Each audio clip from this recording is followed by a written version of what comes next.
نحمده ونصلي على رسوله الكريم اما بعد فاعوذ بالله من الشيطان الرجيم بسم الله الرحمن الرحيم رب اشرح لي صدري ويسر لي امري واحلل عقدة من لساني يفقهوا قولي رب زدني علما اللهم فقهنا في الدين اللهم إني أسألك إيمانا لا يرتد ونعيما لا ينفد ومرافقة محمد صلی اللہ علیہ وسلم فی اعلیٰ جنت الخلد آمین یا رب العالمین۔ وجوب الایمان باستواء اللہ علی عرشہ وعلوہ علی خلقہ ومعیتہ لخلقہ وانہ لا تنافی بینہما۔ اب یہاں سے نا کچھ ریپیٹیشن آئے گی، ٹھیک ہے، تو اس کو ہم کوئکلی اس پر سے گزریں گے، کیونکہ اللہ تعالیٰ کا علو، اللہ تعالیٰ کی معیت، اور یہ کہ دونوں میں کوئی کانٹرڈکشن نہیں ہے، علو بھی ہے اور معیت بھی ہے، ایٹ دا سیم ٹائم ہے۔ کیسے؟ تکییف وی ڈونٹ نو، ٹھیک ہے۔ بہرحال اللہ تعالیٰ کا علو جو ہے وہ ذاتی بھی ہے اور معنوی بھی۔ اللہ تعالیٰ ذاتی طور پر بھی اوپر ہیں، بلند ہیں، بلندی پر ہیں، عرش پر ہیں، اور اللہ تعالیٰ معنوی طور پر بھی بلند و برتر ہیں۔ اس بات پر ایمان لانا واجب ہے کہ اللہ اپنے عرش پر مستوی اور اپنی مخلوق سے بلند ہے اور اپنی مخلوق کے ساتھ بھی ہے، اور یہ دونوں باتیں ایک دوسرے کے منافی نہیں ہیں۔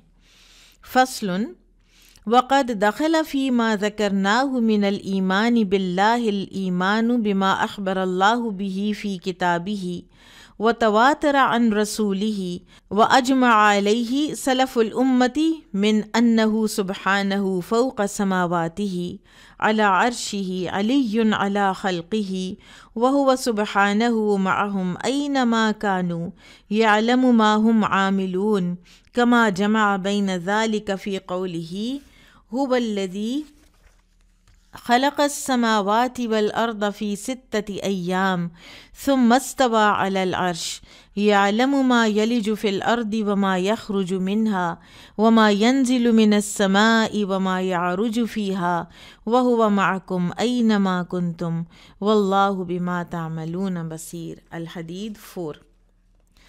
اللہ پر ایمان لانے سے متعلق جو کچھ ہم نے بیان کیا ہے اس میں اس بات پر ایمان لانا بھی داخل ہے جس بات کی خبر اللہ نے اپنی کتاب میں دی ہے اور جو اس کے رسول صلی اللہ علیہ وسلم سے تواتر کے ساتھ نقل ہوا ہے، اور جس پر امت کے سلف کا اجماع ہے، یعنی رائچس پریڈیسیسرز، یعنی کہ اللہ سبحانہ تعالیٰ آسمانوں سے اوپر اپنے عرش پر ہے، اپنی تمام مخلوق سے بلند و بالا ہے، اس کے باوجود وہ سبحانہ اپنے بندوں کے ساتھ ہے جہاں کہیں بھی وہ ہوں۔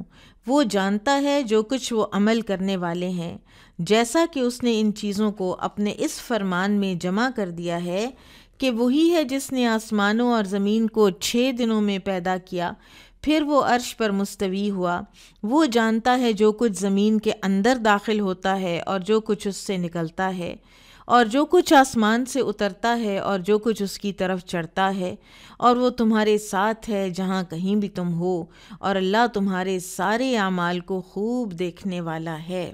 تو اس میں امام ابن تیمیہ رحمہ اللہ فرما رہے ہیں کہ اللہ کی کتاب، اللہ کے رسول صلی اللہ علیہ وسلم کی احادیث، اسلاف کا، رائچس پریڈیسیسرز کا اجماع، یعنی امت کا اجماع، سب کا سب جو ہے وہ اس بات کی دلیل ہے اللہ تعالیٰ کے علو کی اور اللہ تعالیٰ کی معیت کی، ایٹ دا سیم ٹائم، ٹھیک ہے۔ پھر ہم نے یہ بھی پڑھا، پیچھے بھی ہم پڑھ چکے ہیں کہ معیت کی 3 قسمیں ہیں۔ معیت عامہ، جس میں اللہ تعالیٰ ہر کسی کے ساتھ ہے، کافر ہے، نیک ہے، بد ہے، مومن ہے، سب کے ساتھ ہے۔ معیت خاصہ، کہ کچھ ایسے کام ہیں، مثلاً اللہ تعالیٰ متقین کے ساتھ ہے، محسنین کے ساتھ ہے، صابرین کے ساتھ ہے، تو کچھ ایسی کوالٹیز ہیں کہ جس میں پھر اللہ تعالیٰ کی معیت حاصل ہوتی ہے، یہ معیت خاصہ ہے۔ اور تیسری قسم کی معیت ہے خاصۃ الخاصہ، جو کسی پرٹیکولر انسان کے لیے ہوتی ہے، جیسا کہ نبی صلی اللہ علیہ وسلم نے غار ثور میں فرمایا تھا لا تحزن ان اللہ معنا، اور اسی طرح لا تخافا اننی معکما اسمع و ارا، مت ڈرو تم دونوں، میں تمہارے ساتھ ہوں، میں سن رہا ہوں اور دیکھ رہا ہوں. یہ جو موسیٰ علیہ السلام اور ہارون علیہ السلام سے کہا، اور یہ ساری کی ساری چیز جو ہے نا یہ پیچھے گزر چکی ہے. اور بہرحال اس ساری بات کا یہ مطلب نہیں ہے، آگے دیکھتے ہیں، وَلَيْسَ مَعْنَا قَوْلِهِ وَهُوَ مَعَكُمْ أَنَّهُ مُخْتَلِطٌ بِالْخَلْقِ فَإِنَّ هَذَا لَا تُوجِبُهُ اللُّغَةُ وَهُوَ خِلَافُ مَا أَجْمَعَ عَلَيْهِ سَلَفُ الْأُمَّةِ وَخِلَافُ مَا فَطَرَ اللَّهُ عَلَيْهِ الْخَلْقَ بل القمر آیۃ من آیات اللہ من اصغر مخلوقاته وهو موضوع فی السماء وهو مع المسافر وغیر المسافر اینما کان وهو سبحانہ فوق عرشہ رقیب علی خلقہ مہیمن علیہم مطلع علیہم الی غیر ذلک من معانی ربوبیتہ. اور اس کے قول میں اور وہ تمہارے ساتھ ہے کا مطلب یہ نہیں کہ وہ مخلوق سے ملا جلا ہے، کیونکہ لغت اس معنی کو لازم نہیں کرتی، اور یہ امت کے اسلاف کے اجماع کے بھی خلاف ہے، اور اس فطرت کے بھی جس پر اللہ نے اپنی مخلوق کو پیدا فرمایا. بلکہ چاند جو اللہ کی نشانیوں میں سے ایک نشانی ہے اور اس کی ادنا مخلوق ہے، وہ آسمان میں رکھا ہوا ہے، اور وہ مسافر اور غیر مسافر سب کے ساتھ ہے، جہاں کہیں بھی وہ ہوں، جہاں بھی ہوں. آپ کو ساری دنیا میں ایک ہی چاند نظر آتا ہے. آپ ایک جگہ سے دوسری جگہ جاتے ہیں، آپ ٹریول کرتے ہیں، آپ چاند کو کراس ہی نہیں کر سکتے، چاند آپ کے ساتھ ساتھ ہے. ٹھیک ہے. اسی طرح اللہ سبحانہ و تعالیٰ اپنے عرش پر ہے، لیکن اس کے ساتھ ہی وہ اپنی مخلوق پر نگران اور نگہبان ہے، ان پر آگاہ ہے، اور اس طرح اس کی ربوبیت کے دیگر معنی بھی ثابت ہیں. بہرحال یہ چاند والی جو مثال ہے نا، اس سے ہم تمثیل کی طرف نہیں جا سکتے کہ جیسے چاند ساتھ ساتھ ہے ویسے نعوذ باللہ اللہ ساتھ ساتھ ہیں. یہ صرف آپ کو ایک ٹینجیبل اگزامپل دینے کے لیے انہوں نے بات کی ہے. ایک چیز تو یہ کہ یہ جو ہے نا وَهُوَ مَعَكُمْ، اس کا یہ معنی ہرگز نہیں ہے کہ مخلوق کے اندر مکس ہوا ہے، نعوذ باللہ، کوئی اختلاط نہیں ہے. ٹھیک ہے. اور لغت بھی اس معنی کو واجب قرار نہیں دیتی، کیونکہ اگر لغت میں مائیت کا یہی معنی ہوتا کہ چیز جو ہے وہ دوسری چیز کے اندر مکس ہو گئی ہے، تو پھر تو وہ جو حلول ہے اور وہ جو ساری ایک بدعتی جو عقائد ہیں کہ اللہ نعوذ باللہ اللہ تعالیٰ حلول کر جاتے ہیں، تو پھر تو وہ ساری بات جو ہے وہ درست ثابت ہو جائے گی، نعوذ باللہ ثم نعوذ باللہ. ٹھیک ہے. تو لغت اس چیز کا جو ہے وہ واجب قرار نہیں دیتی. لیکن بعض اوقات مائیت میں کچھ چیزیں ہیں کہ جیسے کہا جاتا ہے کہ ماء مع لبن مخلوطن، دودھ پانی میں ملا ہوا ہے، وہ مکس ہو جاتے ہیں. ٹھیک ہے. لیکن یہاں پر جو ہے مائیت یہ مکسنگ کے معنی میں نہیں ہے. اور اگر کوئی یہ سمجھتا ہے مائیت کا یہ معنی، تو وہ جان لے کہ یہ قرآن و حدیث کے خلاف بھی ہے، اور امت کے سلف صالحین کے اجماع کے خلاف بھی ہے، اور عام انسان کی جو فطرت ہے اس کے خلاف بھی ہے. لہٰذا مائیت میں آپ جو محتاط ترین جملہ ہے نا وہ یہ بولیں گے اللہ تعالیٰ اپنے علم کی روح سے لوگوں کے ساتھ ہے. وہ عرش پر بھی ہے، وہ مخلوق کے ساتھ بھی ہے، اور رقیب علی خلقہ ہی ہے، یعنی مخلوق کے اقوال، افعال، حرکات، سکنات سب کا نگہبان اور محافظ ہے. پھر وہ مہیمن علیم ہے، یعنی اپنے بندوں پر حاکم ہے، اس کا حکم چلتا ہے، تمام امور اسی کی طرف لوٹائے جاتے ہیں، اور جب وہ کسی چیز کا ارادہ کرتا ہے تو کہتا ہے کہ ہو جا، اور وہ ہو جاتی ہے. مہیمن علیم نہیں، مہیمن علیہم. ما یجب اعتقادہ فی علوہ و معیتہ سبحانہ و معنی کونہ سبحانہ فی السماء و ادلۃ ذلک. اللہ سبحانہ و تعالیٰ کی بلندی اور اس کی معیت پر یقین کرنا واجب ہے، اور اللہ سبحانہ کے آسمان میں ہونے کا معنی اور اس کے دلائل. وَكُلُّ هَذَا الْكَلَامِ الَّذِي ذَكَرَهُ اللَّهُ مِنْ أَنَّهُ فَوْقَ الْعَرْشِ وَأَنَّهُ مَعَنَا حَقٌّ عَلَى حَقِيقَتِهِ لَا يَحْتَاجُ إِلَى تَحْرِيفٍ یہ سارا کلام جس میں اللہ تعالیٰ نے اس بات کا ذکر کیا ہے کہ وہ عرش پر ہے اور وہ ہمارے ساتھ ہے، تو یہ اپنی حقیقت پر ثابت ہے اور یہ کسی تحریف کا محتاج نہیں ہے، یہ مبنی بر حقیقت ہے اور کسی تحریف کا محتاج نہیں، ہمیں اس کو چینج کرنے کی کوئی قطعاً ضرورت نہیں ہے۔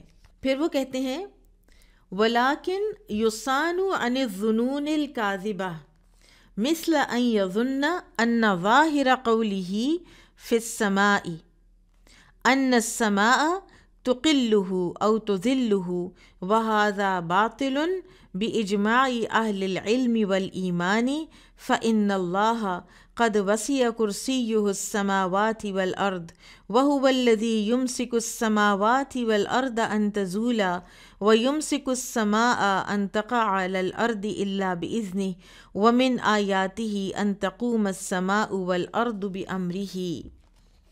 مثلاً اللہ کے اس ارشاد فی السماء یعنی آسمان میں ہے سے، اس کا ظاہری مطلب یہ سمجھ نہ لیا جائے کہ آسمان اللہ کو اٹھائے ہوئے ہے یا اس پر سایہ کیے ہوئے ہے، یہ معنی اہل علم اور اہل ایمان کے نزدیک بالاجماع باطل ہے۔ پس بے شک اللہ یقیناً، آگے آیات کے ترجمے ہیں کہ اس کی کرسی آسمانوں اور زمین کو سمائے ہوئے ہے، اور اللہ وہ ذات ہے جو آسمانوں کو اور زمین کو تھامے ہوئے ہے اس سے کہ وہ اپنی جگہ سے ہٹیں، اور اسی نے آسمان کو تھام رکھا ہے اس سے کہ وہ زمین پر گر پڑے مگر اس کے اذن سے، اور اس کی نشانیوں میں سے ہے کہ آسمان اور زمین اس کے حکم سے قائم ہیں۔ تو یہاں پر آپ دیکھیے کہ سب سے پہلی بات کہ اللہ تعالیٰ کے لیے کوئی جھوٹے گمان ہم نے نہیں کرنے، ظنون کاذبہ، اللہ تعالیٰ کے بارے میں کوئی ایسے وہم جن کی کوئی بنیاد نہیں، کوئی ایسے باطل عقائد کہ جن کی کوئی بنیاد نہیں، اور اللہ کے کلام اور رسول اللہ صلی اللہ علیہ وسلم کی احادیث میں اس کی کوئی دلیل نہیں، تو اس سے اپنے آپ کو بچانا بے حد ضروری ہے۔ ٹھیک ہے، پھر آپ دیکھیے کہ وہ جو آیات لائے ہیں امام ابن تیمیہ، مثلاً وسع کرسیہ السماوات والارض، اس لیے کہ اللہ تعالیٰ کی کرسی نے آسمانوں اور زمین کو گھیر رکھا ہے، تو یعنی اس کی کرسی نے 7 آسمانوں اور 7 زمینوں کو گھیر رکھا ہے، اور جب یہ صورتحال ہے تو یہ گمان کیسے کیا جا سکتا ہے کہ آسمان نے اللہ سبحانہ و تعالیٰ پر سایہ کر رکھا ہے یا اس نے اسے اٹھا رکھا ہے؟ جب اس کی کرسی نے آسمانوں اور زمین کو گھیر رکھا ہے تو کسی کو بھی یہ جھوٹا گمان لاحق نہیں ہونا چاہیے کہ آسمان نے اللہ کو اٹھا رکھا ہے اور وہ اس پر سایہ فگن ہے، نعوذ باللہ۔ اور یہ باطل عقائد جو ہیں یہ آئے ہیں لوگوں میں، اور پھر اسی طرح سے انہوں نے ان آیات کی تعویل کرنی شروع کر دی، تحریف کرنی شروع کر دی ان آیات کے معنی کی، کہ اگر کہا جائے کہ کرسی ہے یا فٹ سٹول ہے، قدموں کی جگہ ہے، تو پھر اس کا تو مطلب ہو جائے گا کہ اس کو آسمان اٹھائے ہوئے ہیں۔ تو ہمیں تکییف، تحریف، تمثیل اور تعطیل کے بغیر، یہ چاروں لفظ یاد رکھیے گا، یہ آپ کو بہت فائدہ دیں گے پوری زندگی آپ کے عقیدے کو درست رکھنے میں۔ جتنی بھی آیات امام ابن تیمیہ یہاں پر لائے ہیں وہ بڑی حکیمانہ ہیں۔ مثلاً اگلی بھی دیکھ لیجئے، یمسک السماوات والارض ان تزولا، کہ وہ اللہ ہی ہے جو تھامے ہوئے ہے آسمانوں اور زمین کو کہ وہ ٹل نہ جائیں۔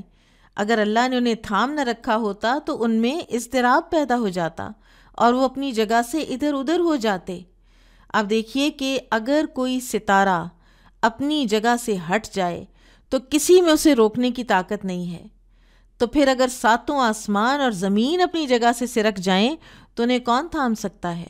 اللہ ہی انہیں تھامے ہوئے ہے، جس نے انہیں پیدا کیا، جو ہر شے کو کلمہ کن سے وجود میں لا سکتا ہے، اور آسمانوں اور زمین کی بادشاہی اسی کے ہاتھ میں ہے۔ وجوب الایمان بقربہ من خلقہ وان ذلک لا ینافی علوہ وفوقیتہ، اس بات پر ایمان لانا واجب ہے کہ اللہ اپنی مخلوق کے قریب ہے، اور یہ بات اس کی اپنی مخلوق پر بلندی اور فوقیت کے منافی نہیں ہے، اور یہ بات اس کی اپنی مخلوق پر بلندی اور فوقیت کے منافی نہیں ہے، وہ بلند بھی ہے اور وہ قریب بھی ہے۔ علو اور قرب دونوں ایٹ اے ٹائم ہیں، دونوں ایک دوسرے کو نہ کانٹراڈکٹ کرتے ہیں نہ نگیٹ کرتے ہیں۔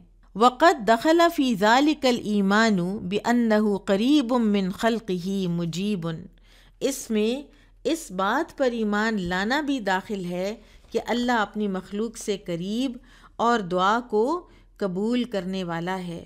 کما جمع بین ذلک فی قولہ وَإِذَا سَأَلَكَ عِبَادِي عَنِّي فَإِنِّي قَرِيبٌ أُجِيبُ دَعْوَةَ الدَّاعِ إِذَا دَعَانِ فَلْيَسْتَجِيبُوا لِي وَلْيُؤْمِنُوا بِي لَعَلَّهُمْ يَرْشُدُونَ البقرہ 186۔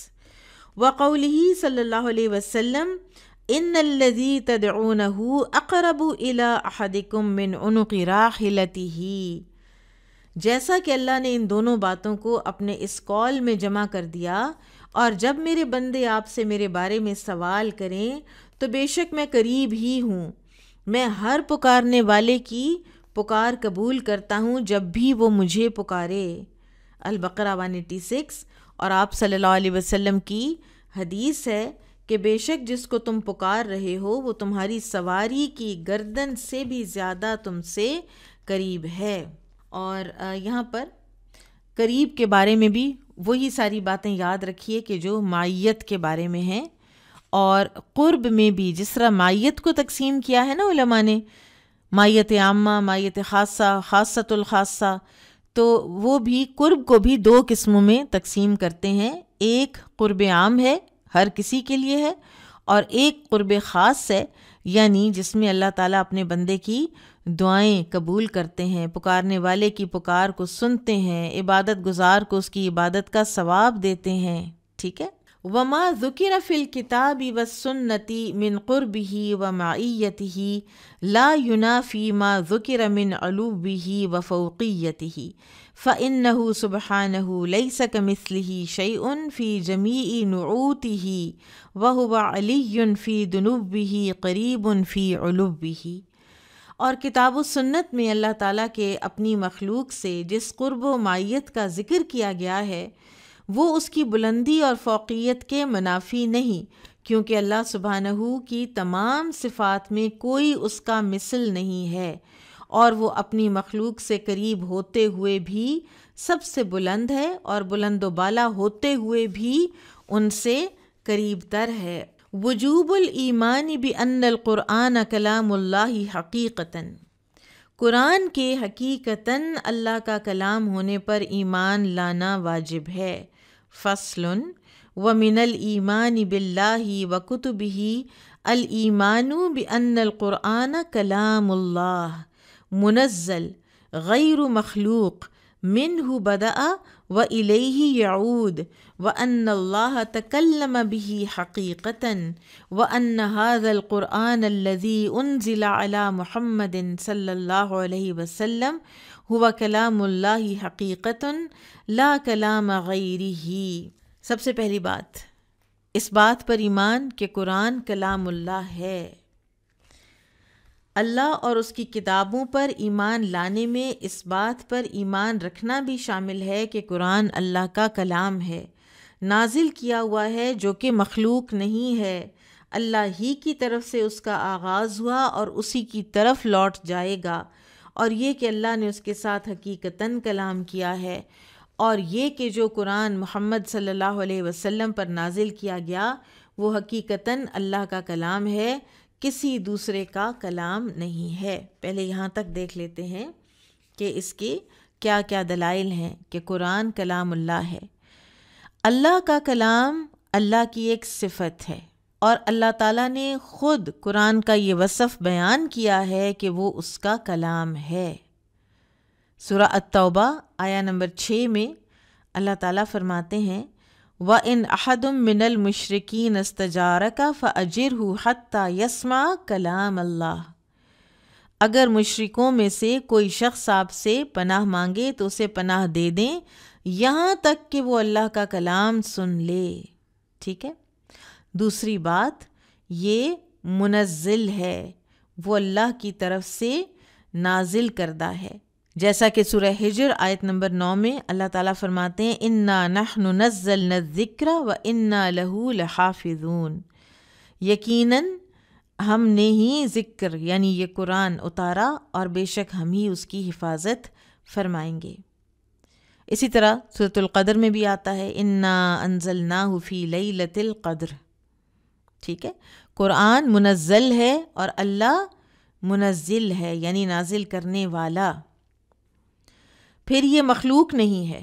سورہ الشورى آیا 52 میں اللہ تعالیٰ فرماتے ہیں وَكَذَلِكَ أَوْحَيْنَا إِلَيْكَ رُوحًا مِّنْ أَمْرِنَا، اور اسی طرح ہم نے آپ کی طرف اپنا امر وحی کیا ہے، ٹھیک ہے۔ تو کلام جو ہے نا، میں بول رہی ہوں نا، تو یہ میرا بولنا میری صفت ہے نا، میں ختم ہو جاؤں تو یہ بولنا بھی ختم ہو جائے، ٹھیک ہے، میں چپ ہو جاؤں تو بھی یہ ختم ہو جائے، اس کا ختم ہونا جو ہے وہ لکھا ہوا ہے، ضرور بر ضرور اس نے کسی دن ختم ہونا ہے، کیونکہ یہ مخلوق ہے جو میرا کلام ہے۔ لیکن اللہ تعالیٰ کا کلام خالق کا کلام ہے، اور خالق کا کلام خالق ہی کی صفات رکھتا ہے۔ پھر فرمایا منہ بدأ، اسی کی طرف سے اس کی ابتدا ہوئی ہے، یعنی اس کے اتارنے کی ابتدا اللہ تعالیٰ کی طرف سے ہوئی، نہ جبرائیل سے علیہ السلام اور نہ ہی کسی اور سے۔ وَإِنَّهُ لَتَنزِيلُ رَبِّ الْعَالَمِينَ، پھر اسی طرح سے تنزیل الکتاب من اللہ العزیز الحکیم۔ وَإِلَيْهِ يَعُودُ، وَإِلَيْهِ يَعُودُ یعنی اسی کی طرف یہ لوٹایا جائے گا۔ الیہ یعود کے کیا معنی ہیں؟ الیہ یعود جو ہے نا، اس کے دو مفہوم ہیں۔ ایک معنی تو یہ ہے کہ جو بعض احادیث سے ہمیں پتہ چلتا ہے، قرآن کو ایک ہی رات میں اٹھا لیا جائے گا، لوگ صبح اس حالت میں کریں گے کہ قرآن ان کے پاس نہیں ہوگا، نہ سینوں میں نہ مصحف کے، کوئی مصحف باقی نہیں رہے گا جس میں قرآن لکھا ہو، نہ سینوں میں باقی رہے گا کہ حفظ ہوا ہو، اور اللہ اسے اوپر اٹھا لے گا۔ یہ عبداللہ بن مسعود رضی اللہ عنہ سے مروی ہے، اس روایت کو طبرانی نے روایت کیا ہے۔ بہرحال یہ حدیث نہیں ہے، یہ قول ہے عبداللہ بن مسعود کا۔ لیکن جب صحابی اس طرح کی کوئی قرب قیامت کی بات کرتے ہیں نا، تو ان سے یہ بعید تر ہے کہ کوئی ایسی چیز بیان کریں کہ جو انہوں نے رسول اللہ صلی اللہ علیہ وسلم سے نہ سنی ہو۔ اور ایک حدیث بھی ہے اسی طرح کی جو کہ حذیفہ رضی اللہ عنہ سے مروی ہے، صحیح کے لیول پر ہے۔ دوسرا معنی یہ ہے کہ قرآن کے جو یعنی ازروع وصف یہ اللہ کی طرف لوٹ جائے گا، یعنی اللہ کے سوا کسی کو بھی اس کے ساتھ موصوف نہیں کیا جائے گا، یعنی سب کے عقیدے یہ ہو جائیں گے کہ یہ قرآن منزل من اللہ ہے، سب کا عقیدہ جو ہے وہ واپس یہ ہو جائے گا، یہ لوٹ جائے گا اس طرف کو کہ اللہ ہی کی طرف سے یہ قرآن نازل ہوا ہے اور یہ کہ یہ کلام اللہ ہے۔ اور یہ دونوں جو معنی ہیں نا، یہ دونوں ہی درست ہیں، اور ان کو درست قرار دینے میں کوئی رکاوٹ نہیں ہے، اور اہل السنہ والجماعہ کا عقیدہ ہے کہ یہ دونوں معنی ہی درست ہیں اور ان میں کوئی آپس میں کانٹرڈکشن بھی نہیں ہے۔ ولا يجوز اطلاق القول بأنه حكاية عن كلام الله او عبارة عنه بل اذا قرأه الناس او كتبوه في المصاحف لم يخرج بذلك عن ان يكون كلام الله تعالى حقيقة، فإن الكلام إنما يضاف حقيقة إلى من قاله مبتدئا لا إلى من قاله مبلغا مؤديا۔ یہ تھوڑی سی اب فلسافیکل بحث تو ہے، لیکن اتنی کوئی مشکل نہیں ہے سمجھنا اس کو۔ اس کا پہلے ہم ترجمہ دیکھ لیتے ہیں۔ یہ کہنا کہ یہ اللہ کے کلام کی تعبیر ہے، یعنی قرآن اللہ کا کلام نہیں، اللہ کے کلام کی تعبیر ہے، یا اللہ کے کلام کی ترجمانی ہے، یہ قطعاً جائز نہیں ہے۔ جب لوگ اس کو پڑھیں یا اسے صحیفوں میں لکھیں تو یہ اللہ کا حقیقی کلام ہونے سے خارج نہیں ہو جاتا، کیونکہ کلام کی نسبت دراصل اسی کی جانب کی جاتی ہے جس نے سب سے پہلے اس کلام کو کہا ہو، نہ کہ بات پہنچانے یا نقل کرنے والے کی جانب۔ مثلاً میں ایک بات کرتی ہوں اور آپ اس کو انورٹڈ کاماز میں لکھ لیتے ہیں، اب آپ اس کو اپنی ڈائری میں لکھیں، چاہے آپ اس کو ایگزام میں لکھیں، چاہے آپ اس کو اپنی بورڈ پہ لکھیں، رہے گی تو وہ میری ہی بات نا. چاہے آپ اس کو آگے بیان کریں، چاہے آپ اس کو پڑھائیں لوگوں کو، وہ انیشلی جس بندے کی زبان سے وہ بات اٹر ہوئی ہے وہ اسی کی رہتی ہے. تو لہٰذا قرآن کلام اللہ ہے، چاہے اس کو لکھا جائے، چاہے اس کو حفظ کیا جائے، چاہے اس کو سینوں میں محفوظ کیا جائے، کسی بھی طریقے سے اس کو محفوظ کیا جائے، رہے گا وہ کلام اللہ ہی. ٹھیک ہے، حقیقتاً کلام اللہ ہی وہ رہے گا. وَهُوَ كَلَامُ اللَّهِ حُرُوفُهُ وَمَعَانِيهِ لَيْسَ كَلَامُ اللَّهِ الْحُرُوفَ دُونَ الْمَعَانِي وَلَا الْمَعَانِي دُونَ الْحُرُوفِ. یہ قرآن مجید حروف اور معانی سمیت اللہ کا کلام ہے. ایسا نہیں ہے کہ معنی چھوڑ کر صرف حروف اللہ کا کلام ہوں، یا حروف چھوڑ کر صرف معانی اللہ کا کلام ہوں. ٹھیک ہے، میں امید کرتی ہوں کہ آپ کو یہ سارا سمجھ آ گیا ہوگا. یہی اہل السنہ والجماعہ کا مذہب ہے کہ قرآن کے حروف اور معنی دونوں اللہ کی جانب سے ہیں. ان کے نزدیک اللہ نے قرآن مجید کے حروف اور معنی سمیت کلام فرمایا ہے. معتزلہ اور جہمیہ، یہ جو دو فرقے تھے نا، ان کا مذہب یہ ہے کہ کلام کوئی ایسا معنی نہیں ہے جو اللہ کی ذات کے ساتھ قائم ہو یا اس کے ساتھ منسوب کیا جائے، بلکہ وہ اس کی مخلوق ہے، جیسے کہ زمین، آسمان، اونٹنی، گھر اور اس طرح کی دیگر چیزیں. اسی طرح قرآن اللہ تعالیٰ کی مخلوق ہے. جیسے اللہ تعالیٰ نے زمین کو پیدا کر دیا تو اس کا نام زمین رکھ دیا، اونٹنی کو پیدا کیا تو اس کا نام اونٹنی رکھ دیا، گھر پیدا کیا تو اس کا نام گھر رکھ دیا. اسی طرح اللہ تعالیٰ نے اس قرآن کو پیدا کیا اور اس کا نام کلام اللہ رکھ دیا. جو خلفاء تھے نا عباسی، ان میں ہارون، مامون سے نیکسٹ میرا خیال ہے شاید معتصم تھا، یہ لوگ معتزلی ہو گئے، اور وجہ قرآن کو مخلوق ثابت کرنے کی ساری ان کی ایجنڈا تھا. اور وجہ کیا تھی کہ مخلوق کل نفس ذائقۃ الموت. تو ہم کسی بھی سٹیج پہ کہہ سکتے ہیں کہ قرآن کی فلاں جو آیت ہے وہ تو نعوذ باللہ اب ریڈنڈنٹ ہو گئی ہے. تو جیسے اللہ سبحانہ و تعالیٰ ہیں ازل سے ابد تک، هو الاول والآخر والظاہر والباطن، ایسے ہی قرآن کو بھی موت نہیں آنی. اور یہ جو فرمایا نا کہ نہ ہی کلام اللہ حروف سے ہٹ کر معنی کا نام ہے، تو حروف کو کہنا کہ قرآن صرف جو ہے نا میننگ وائز بس اللہ کا کلام ہے، ورنہ یہ حروف اللہ کا کلام نہیں ہے. یہ بھی ایک فرقہ تھا کلابیہ اور اشعریہ، یہ ان کا مذہب تھا. ٹھیک ہے، اور مخلوق کہنا جو ہے پورے کے پورے کلام اللہ کو، حروف اور معنی دونوں کو، یہ معتزلہ اور جہمیہ کا وہ تھا مذہب. امام ابن قیم رحمہ اللہ ان سب کے بارے میں فرماتے ہیں کہ اگر ہم اللہ تعالیٰ کے متکلم ہونے کا انکار کریں گے تو شریعت اور تقدیر کو باطل قرار دیں گے. شریعت کو تو اس لیے کہ تمام رسالتیں وحی کی وساطت سے آئیں اور وحی کو رسولوں تک پہنچایا گیا، اور کلام کے انکار سے پھر دراصل وحی کا انکار لازم آئے گا. ٹھیک ہے، اور وحی کے انکار سے پھر شریعت کی نفی ہوگی کہ نہ کوئی وحی آئی نہ کوئی شریعت آئی، پھر تو ہم سب کچھ کو نگیٹ کر دیں گے. وجوب الایمان برؤیت المؤمنین ربہم یوم القیامت وموادع الرؤیہ. اس بات پر ایمان لانا واجب ہے کہ مومنین قیامت کے دن اپنے رب کا دیدار کریں گے اور مقامات دیدار کا بیان. وقد دخل ایضاً فیما ذکرناہ من الایمان بہ وبکتبہ وبملائکتہ وبرسلہ الایمان بان المؤمنین یرونہ یوم القیامہ. اللہ اس کی کتابوں، اس کے فرشتوں اور اس کے رسولوں پر ایمان لانے کا جو ذکر ہم کر چکے ہیں، اس میں اس بات پر ایمان لانا بھی داخل ہے کہ مومنین قیامت کے دن اللہ کو اپنی آنکھوں سے صاف دیکھیں گے. ٹھیک ہے، سو قیامت کے دن اہل ایمان کے دیدار الہی پر ایمان کے، اللہ تعالیٰ پر ایمان میں داخل ہونا ہی ہے. یعنی آپ اللہ پر ایمان رکھتے ہیں نا، تو اس کا مطلب ہے کہ آپ کو رویت پر بھی، قیامت کے دن کی رویت پر بھی ایمان ہونا چاہیے. وائے؟ اس لیے کہ اللہ تعالیٰ نے اس کی خبر دی ہے. ٹھیک ہے؟ تو جس بات کی خبر اللہ تعالیٰ نے ہمیں دی اس پر جب ہم ایمان لائیں گے تو یہ اللہ پر ایمان لانے کے مترادف ہوگا.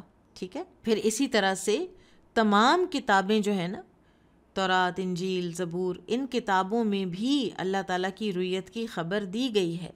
تو لہٰذا جب ہم یہ ایمان رکھتے ہیں کہ قیامت کے دن ہم اپنے رب کو دیکھیں گے، تو پھر اس کا مطلب ہے کہ ہم دیگر آسمانی کتابوں کی تصدیق بھی کرتے ہیں. پھر ہم ملائکہ پر ایمان لانے میں کیسے یہ داخل ہے؟ رویت پر ایمان لانا ملائکہ پر ایمان لانے کے مترادف کیسے ہے؟ اس لیے کہ وہی تو لاتے ہیں. اللہ تعالیٰ سے وحی لے کر جبرائیل علیہ السلام ہی تو اترتے ہیں.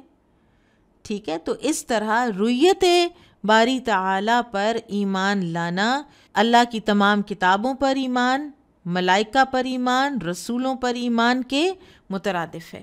پھر فرمایا عیاناً بِأَبْصَارِهِمْ كَمَا يَرَوْنَ الشَّمْسَ سَحْوًا لَيْسَ دُونِهَا سَحَابٌ وَكَمَا يَرَوْنَ الْقَمَرَ لَيْلَةَ الْبَدْرِ لَا يُضَامُونَ فِي رُؤْيَتِهِ. جس طرح بادل نہ ہونے کی صورت میں وہ سورج کو صاف دیکھتے ہیں، اور جس طرح وہ 14ویں رات کے چاند کو دیکھتے ہیں، اللہ کو دیکھنے میں ان کو کوئی دشواری نہیں ہوگی. یہ دو طرح سے پڑھا گیا ہے، یدامونا اور یدامونا، میم کے شدہ کے ساتھ اور میم کے شدہ کے بغیر. میم کا شد اگر ہو تو اس کا مطلب ہے کہ دیکھنے میں کوئی دشواری نہیں ہوگی، کوئی تکلیف نہیں ہوگی، اور یدامونا ہو تو مطلب ہے کہ کوئی رش، کوئی دھکم پیل نہیں ہوگی. یرونہ سبحانہ وہم فی عرصات القیامہ. سب سے پہلے جب لوگ دیکھیں گے نا اللہ تعالیٰ کو، وہ کب ہوگا؟ قیامت کے وسیع و عریض میدانوں میں وہ اللہ کو دیکھیں گے. ثم یرونہ بعد دخول الجنہ. پھر جنت میں داخل ہونے کے بعد بھی اللہ تعالیٰ کے دیدار سے مشرف ہوں گے.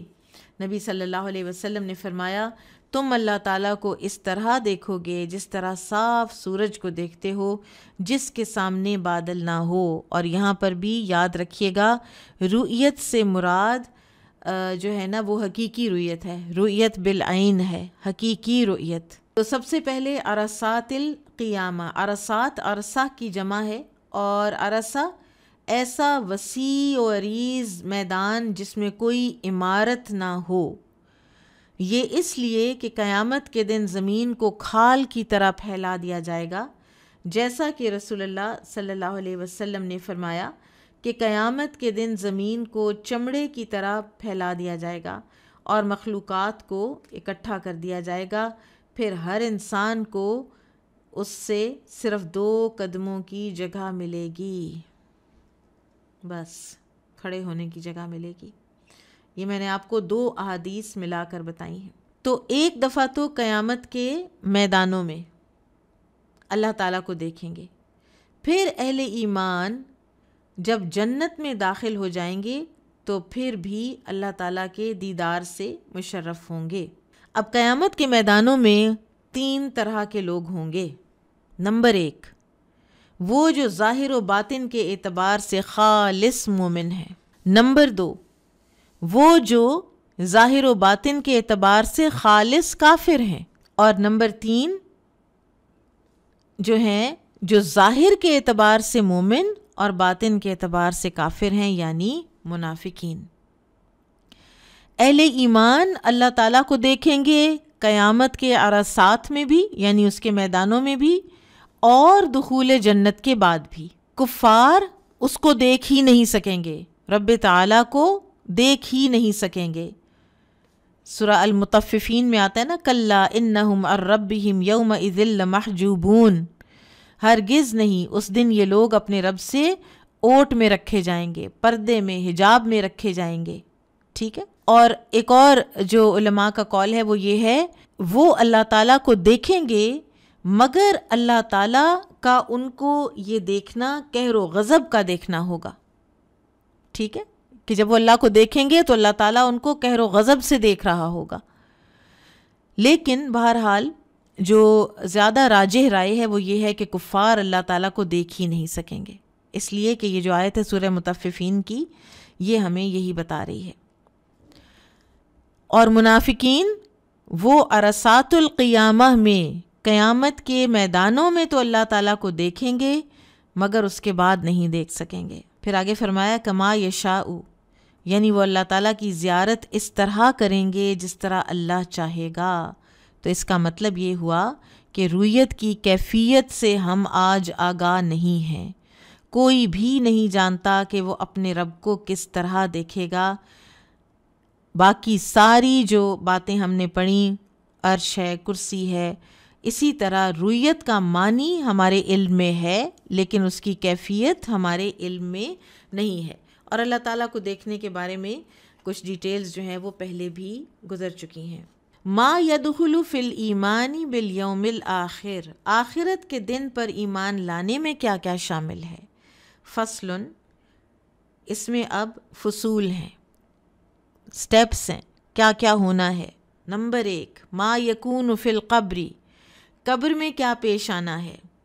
وَمِنَ الْإِيمَانِ بِالْيَوْمِ الْآخِرِ الْإِيمَانُ بِكُلِّ مَا أَخْبَرَ بِهِ النَّبِيُّ صلی اللہ علیہ وسلم مما يكون بعد الموت فيؤمنون بفتنة القبر وبعذاب القبر وبنعيمه، فأما الفتنة فإن الناس يفتنون في قبورهم فيقال للرجل من ربك وما دينك ومن نبيك فيثبت الله الذين آمنوا بالقول الثابت فی الحیات الدنیا وفی الآخرہ فیقول المؤمن اللہ ربی والاسلام دینی ومحمد صلی اللہ علیہ وسلم نبیی، واما المرتاب فیقول ہاہ لا ادری سمعت الناس یقولون شیئا فقلته فیضرب بمرزبہ من حدید فیصیح صیحة یسمعها کل شیء الا الانسان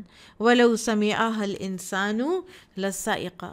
یہ جناب پہلا سٹیپ ہے موت کے بعد کا، کیونکہ جس کی موت قائم ہو جاتی ہے اس کی آخرت شروع ہو جاتی ہے۔ قیامت کو قیامت کبریٰ اس لیے کہا جاتا ہے کہ قیامت صغریٰ بھی ہے اور وہ ہے انسان کی موت۔ وہ کہتے ہیں یوم آخرت پر ایمان لانے میں مرنے کے بعد ان تمام امور پر ایمان لانا بھی شامل ہے جن کی نبی صلی اللہ علیہ وسلم نے خبر دی ہے۔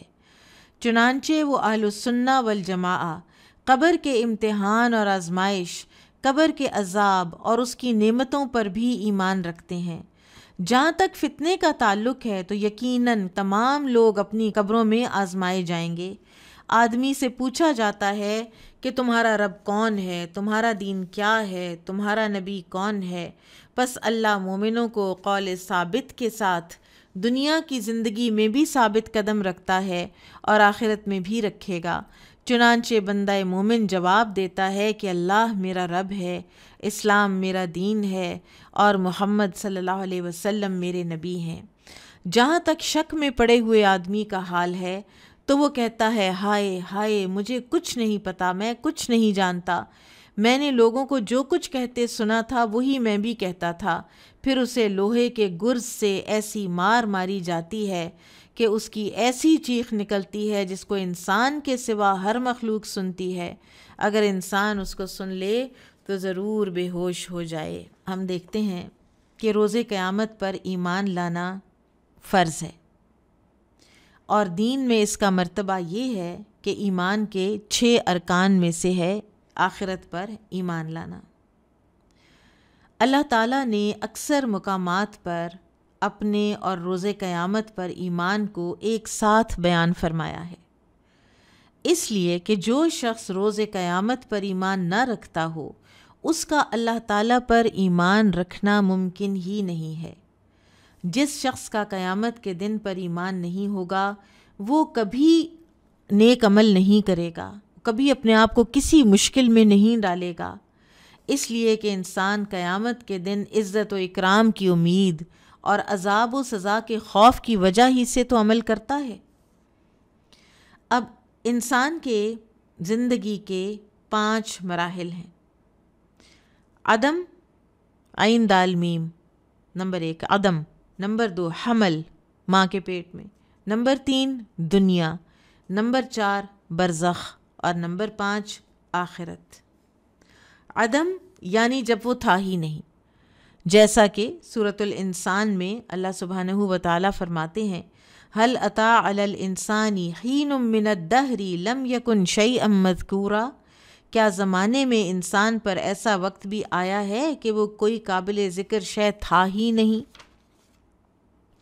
پھر حمل، جیسا کہ سورہ زمر آیا 6 میں اور اس کے علاوہ بھی سورہ نحل 78 میں مثلاً آتا ہے کہ واللہ اخرجکم من بطون امہاتکم، اور اللہ ہی نے پیدا کیا تم کو تمہاری ماؤں کے پیٹوں میں سے، اس وقت تم کچھ بھی نہ جانتے تھے، پھر اس نے تمہارے لیے کان، آنکھیں اور دل بنائے۔ تیسرا انسان کا زندگی کا مرحلہ یہ دنیا، مثلاً جس کے بارے میں اللہ تعالیٰ فرماتے ہیں الذی خلق الموت والحیات لیبلوکم ایکم احسن عملا۔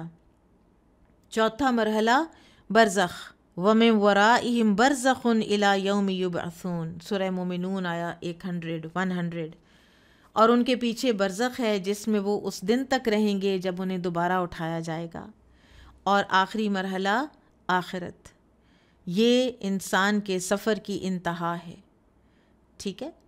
اور اللہ تعالیٰ نے ان سب مختلف مراحل کا ذکر کرنے کے بعد آخرت کا کیسے ذکر فرمایا؟ ثم انکم بعد ذلک لمیتون ثم انکم یوم القیامۃ تبعثون، پھر تم اس کے بعد مرنے والے ہو، پھر تم قیامت کے دن قبروں سے اٹھائے جاؤ گے۔ تو جو مر گیا اس کی قیامت قائم ہو گئی، وہ برزخ میں پہنچ گیا، تو ہمیں اپنے آپ کو اپنی غفلت سے اٹھا لینا چاہیے۔ اگر ہم غور و فکر سے کام لیں تو ہمیں بڑی اچھی طرح سمجھ آ جائے گی کہ ہم شدید خطرے سے دوچار ہیں، اس لیے کہ موت کا تو کوئی وقت مقرر نہیں ہے۔ انسان گھر سے نکلتا ہے واپس نہیں آتا، دفتر میں کرسی پر بیٹھا ہوتا ہے، اس سے اٹھ نہیں پاتا، کبھی وہ اپنے بستر پر ہوتا ہے مگر ایک دم اسے اٹھا کر غسل دینے کے تختے پر لٹا دیا جاتا ہے۔ تو یہ صورتحال جو اس دنیا کی اتنی انسرٹینٹی ہے، یہ اس بات کا تقاضا کرتی ہے کہ ہم زندگی سے فائدہ اٹھائیں اور اللہ تعالیٰ کے حضور صدق کے دل سے توبہ کریں۔ ہمیں ہمیشہ اللہ تعالیٰ کے سامنے تائب ہونے کا احساس لے کر حاضر ہونا چاہیے، تاکہ جب بھی موت آئے تو وہ ہماری بہترین حالت میں آئے۔ پھر 2 باتیں ہیں، فتنہ قبر اور عذاب قبر، اور تیسری چیز بھی ہے ایک، قبر کی نعمتیں۔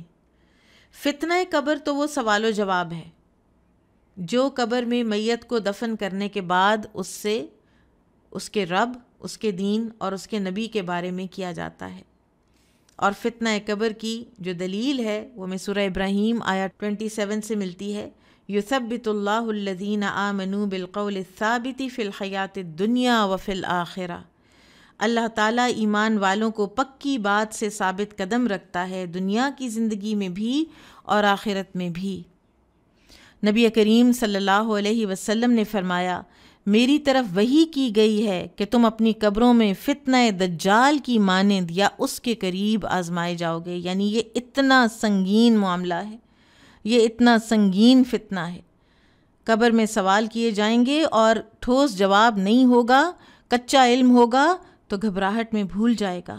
اچھا، فتنہ قبر جو ہے نا، کچھ لوگ اس سے مستثنیٰ ہیں، ایگزیمپٹڈ ہیں۔ نمبر 1 انبیاء کرام، نمبر 2 شہداء، نمبر 3 صدیقین، نمبر 4 مرابطون۔ مرابطون یعنی دشمن کے مقابلے میں مورچہ نشین، اسلامی سرحدوں کی حفاظت کرنے والے۔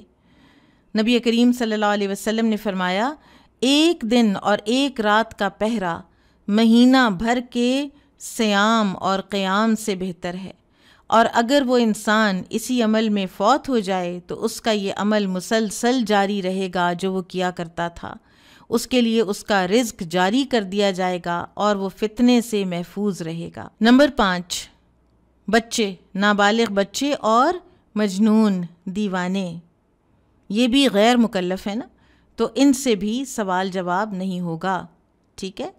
تو سوال جواب فتنہ قبر سے 5 قسم کے لوگ نکل گئے، انبیاء، صدیقین، شہداء، مرابطون اور مجنون اور بچے، ٹھیک ہے، غیر عاقل۔ فی قبورہم، قبور قبر کی جمع ہے، اور جہاں پر مردے دفن ہوتے ہیں ضروری نہیں کہ وہ مٹی کی ڈھیری ہو جس کو ہم قبر کہتے ہیں، کسی کو درندے کھا جائیں، کوئی سمندر میں مچھلیوں کا لقمہ بن جائے، کوئی پلین کریش میں آندھیاں اس کو تلف کر دیں، کوئی فرق نہیں پڑتا، ٹھیک ہے، اللہ تعالیٰ اس کو فتنہ قبر دے لیتے ہیں۔ وہ جہاں کہیں ہوگا اس کے اجزاء اکٹھے کر کے اس سے سوال جواب کر لیتے ہیں اللہ تعالیٰ کے لیے ایسا کچھ مشکل نہیں۔ اور 3 سوال ہیں، فَيُقَالُ لِلرَّجُلِ مَن رَّبُّكَ مَا دِينُكَ مَن نَّبِيُّكَ، ٹھیک ہے، 3 سوال آدمی سے کیے جائیں گے، تیرا رب کون، تیرا دین کون، تیرا نبی کون۔ بعض علماء نے کہا ہے کہ یہ سوال وہی 2 فرشتے کریں گے جو قبر میں انسان کے پاس آ کر اسے بٹھائیں گے اور پھر اس سے سوال کریں گے۔ جب وہ اس سے سوال کر رہے ہوتے ہیں اس وقت وہ واپس لوٹنے والوں کی جوتیوں کی آہٹ بھی سن رہا ہوتا ہے۔ اسی وجہ سے نبی کریم صلی اللہ علیہ وسلم کا معمول تھا کہ آپ میت کو دفنانے کے بعد قبر پر کھڑے ہو کر ارشاد فرماتے، اپنے بھائی کے لیے مغفرت طلب کرو اور اس کے لیے ثابت قدمی کا سوال کرو، اس لیے کہ اس وقت اس سے سوال ہوں گے، ٹھیک ہے۔ بعض آثار میں، احادیث میں تو نہیں لیکن بعض اقوال ہیں کہ ان کا نام ہے منکر اور نکیر، ان 2 فرشتوں کا، اور ان کے بارے میں یہ بھی آتا ہے کہ وہ 2 سیاہ فام نیلی آنکھوں والے ہیں، وہ بولیں گے تو ان کی منہ سے ایسے لائٹ، بجلی نکلے گی۔ اور بعض علماء کے نزدیک یہ وہی 2 فرشتے ہیں جو انسان کے اعمال لکھنے کے لیے ہمیشہ اس کے ساتھ رہتے ہیں اور پھر قبر میں آ کے اس سے یہ 3 سوال کرتے ہیں۔ بہرحال اللہ تعالیٰ کے لشکروں کو اللہ کے سوا کوئی نہیں جانتا، فرشتوں کی تعداد تو بہت ہی زیادہ ہے۔ نبی صلی اللہ علیہ وسلم نے فرمایا، آسمان چرچراتا ہے اور اس کا حق ہے کہ چرچرائے، آسمان پر ایک انگلی، ایک بالشت کے برابر بھی جگہ نہیں ہے مگر یہ کہ اس میں کوئی نہ کوئی فرشتہ اللہ تعالیٰ کے لیے قیام، رکوع یا سجدہ کر رہا ہے، تو لہٰذا یہ کوئی بھی ہو سکتے ہیں۔ اور مر ربو کا، تیرا رب کون ہے، کس نے تجھے پیدا کیا، بتا تو صحیح، کس کی تو عبادت کرتا تھا، کیا روٹین تھی تیری، کیا توحید تھی یا شرک تھا، اور دین کیا تھا تیرا، کس قسم کے اعمال کے ساتھ تو اپنے رب کی فرما برداری کرتا تھا، تو کس کا قرب حاصل کرتا تھا، اور تیرا نبی کون تھا، تو کس نبی پر ایمان رکھتا تھا، کس نبی کا اتباع کرتا تھا، کس نبی سے محبت اور عقیدت کے جذبات تھے تمہارے۔ پھر اللہ تعالیٰ ثابت قدم رکھتے ہیں اہل ایمان کو، وہ جواب دے لیتے ہیں، مومن جواب دے لیتا ہے، لیکن وہ انسان جو شک میں پڑا رہا وہ کہے گا ہاں لا ادری، میں نہیں جانتا۔ جب ایک مومن جواب دے لیتا ہے تو اس کے بدلے میں اللہ تعالیٰ فرماتے ہیں میرے بندے نے سچ کہا، لہٰذا اس کے لیے جنت کا بستر بچھا دو، اسے جنت کا لباس پہنا دو، اس کے لیے جنت کی طرف دروازہ کھول دو۔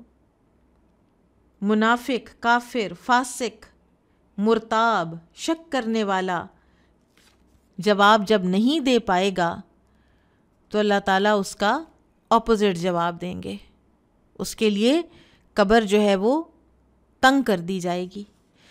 اچھا یہاں پہ آپ دیکھیے ہاں میت کا یہ کہنا یہ بھی قابل غور ہے۔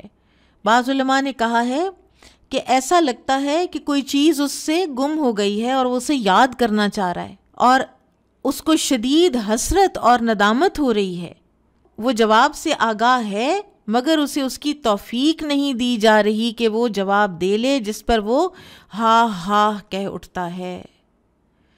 چونکہ وہ دنیا میں شکوک و شبہات میں پڑا رہا اور کبھی اس نے یقین کی دولت کو حاصل کرنے کی کوئی کوشش نہیں کی، لہٰذا وہ نہ تو اللہ تعالیٰ کو اپنا رب کہہ سکے گا، نہ دین اسلام کو اپنا دین بتا سکے گا، اور نہ یہ کہہ سکے گا کہ میرے نبی محمد صلی اللہ علیہ وسلم ہے، حالانکہ قبر میں اسے اس صحیح جواب کی اشد ضرورت ہوگی۔ اور وہ نہیں دے سکے گا جواب، کیونکہ اس کا ایمان صرف زبانی کلامی تھا، دل سے ایمان نہیں تھا۔ پھر اس کو مارا جائے گا مرزبہ۔ مرزبہ لوہے کا گرز، لوہے کا ہتھوڑا، اور بعض روایات میں آتا ہے کہ یہ لوہے کا ہتھوڑا اس قدر بھاری بھرکم ہے کہ اگر منہ میں آپ دیکھیں لاکھوں لوگ ایک وقت پہ موجود ہوتے ہیں، اگر منہ والے مل کر اسے اٹھانا چاہیں تو اٹھا نہ سکیں۔ پھر جب اسے مارا جاتا ہے تو وہ ایسی چیخ مارتا ہے کہ جسے انسان کے علاوہ ہر چیز سنتی ہے۔ ایک اور حدیث میں آتا ہے نا کہ نبی کریم صلی اللہ علیہ وسلم ایک مرتبہ مشرکین کی قبروں کے قریب سے گزرے تو آپ کی اونٹنی بدک گئی، یہاں تک کہ قریب تھا کہ وہ آپ کو گرا دیتی، اور یہ اس لیے کہ اس نے انہیں عذاب دیے جانے کے دوران ان کی آوازیں سن لی تھیں۔ اور اللہ تعالیٰ نے جو انسان کو اس سے عافیت میں رکھا ہے تو اس میں کئی حکمتیں بتائی گئی ہیں اور بڑی خوبصورت حکمتیں ہیں۔ نمبر ایک تو یہ کہ نبی صلی اللہ علیہ وسلم نے فرمایا کہ اگر یہ بات نہ ہوتی کہ تم اپنے مردوں کو قبروں میں دفن ہی نہیں کرو گے تو میں اللہ سے دعا کرتا کہ وہ تمہیں عذاب قبر سنا دے۔ یہ جو ہم بڑے آرام سے دفن کراتے ہیں یہ نہ ہم کر پاتے۔ نمبر 2، اللہ تعالیٰ نے میت کی پردہ پوشی کی ہے۔ نمبر 3، میت کے اہل خانہ کو پریشانی سے محفوظ کیا ہے، وہ اس کی چیخ و پکار سنیں اگر خدا نہ خواستہ تو کبھی انہیں چین قرار نصیب نہ ہو۔ نمبر 4، تاکہ میت کے گھر والے شرمسار نہ ہوں، معاشرے میں لوگ انہیں تانے نہ دیں، تمہارا باپ، بھائی، بہن، بیٹی، بیٹا کیا ہو رہا ہے ان کے ساتھ۔ نمبر 5، اگر ہم سن لیں، انسان سن لے تو خود بھی ہلاک ہو جائے، کیونکہ یہ چیخ کوئی معمولی قسم کی تو نہیں ہے، دل ہی باہر آ جائیں، مر جائیں لوگ یا بے ہوش ہو جائیں۔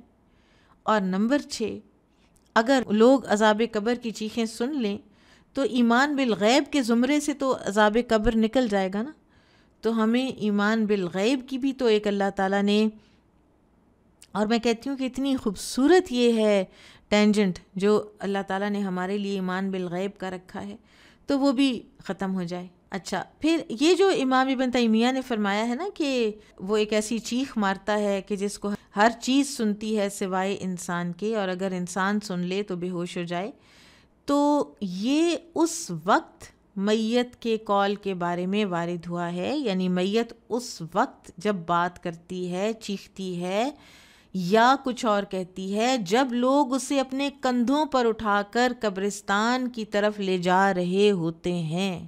جیسا کہ نبی کریم صلی اللہ علیہ وسلم نے فرمایا، اگر وہ نیک ہوتا ہے تو کہتا ہے مجھے آگے لے چلو، مجھے جلدی لے چلو، اور اگر وہ نیک نہیں ہوتا تو کہتا ہے ہائے خرابی، مجھے کہاں لے جا رہے ہو۔ اس آواز کو انسان کے علاوہ ہر شے سنتی ہے، اگر انسان سن لے تو بے ہوش ہو جائے۔ جہاں تک قبر میں چیخ مارنے کا تعلق ہے تو اس کے بارے میں نبی صلی اللہ علیہ وسلم نے فرمایا کہ وہ ایسی چیخ مارتا ہے جسے جنوں اور انسانوں کے علاوہ آس پاس کی ہر شے سنتی ہے۔ ٹھیک ہے، سو 2 ہیں، ایک جب میت کو لے جایا جا رہا ہوتا ہے وہ تب بھی آواز لگاتی ہے، وہ انسان کے علاوہ ہر شے سنتی ہے، اور دوسرے ہے قبر میں چیخ، تو وہ جنات اور انسان کے علاوہ ہر شے سنتی ہے۔ پھر اس فتنے کے بعد کیا ہے؟ یا تو عذاب ہے اور یا پھر ثواب ہے۔ یہاں پر ہم اس کو روک دیتے ہیں۔ نمبر 2 یعنی دوسرا جو سٹیپ ہے نا، القیامت الکبریٰ وما یجری فیہا، اس کو انشاءاللہ ہم کل شروع کریں گے۔ بارک اللہ فیکم، سبحانک اللہم و بحمدک، اشہد ان لا الہ الا انت، استغفرک و اتوب الیک۔